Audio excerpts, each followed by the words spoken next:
Big picture, one of the things I think is interesting, so a little bit of background first. I grew up in Redding, went to high school here. This is my hometown. Left for college, and I worked in Sacramento for several years and was able to come back, which was I'm very grateful for.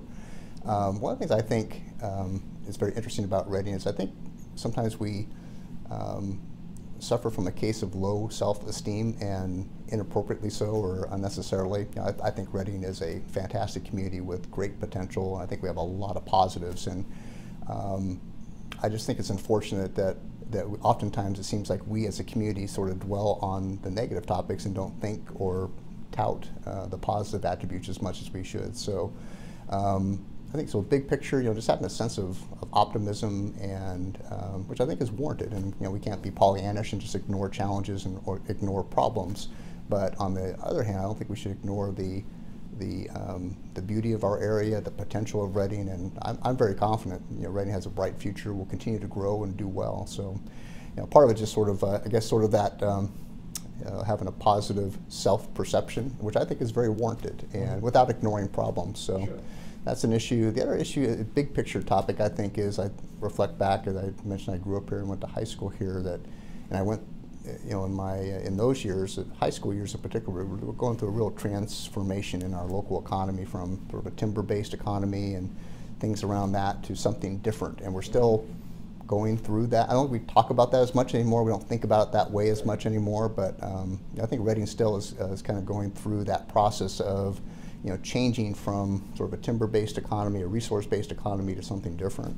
And so I think that needs to be an area of emphasis. So much revolves around a healthy local economy and good-paying jobs, and so that's pretty critical stuff. So now transitioning from kind of big picture thoughts to something more concrete.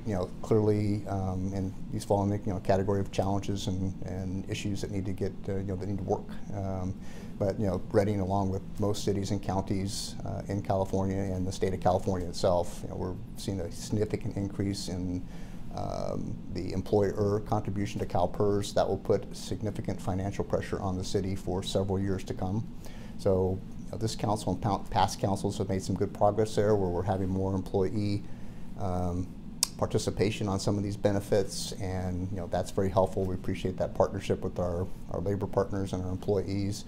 But that's going to be a significant challenge, for the next several years as the cost of certain benefits, pensions in particular, continue to increase, and they will increase most likely, quicker than revenue sources will increase. So this is going to be, a pressure point. So that'll be a huge challenge for sure. Partly, and I guess I'm to some extent evidence of this. Another challenge I think sort of more concrete is, we're kind of sort of that, again, not unique to Redding and kind of a national phenomenon, but that baby boomer phenomenon of a lot of people, transitioning from a career to retirement or semi-retirement, and so that transition in-house where we're losing a lot of institutional knowledge and expertise. And so the good news is we're hiring some really good younger people that have great potential, but there'll be a little bit of growing pains, I suppose, in the sense that we're losing a lot of experienced folks that have a ton of information and expertise, and so none of those are insurmountable problems, but it'll be an issue going forward.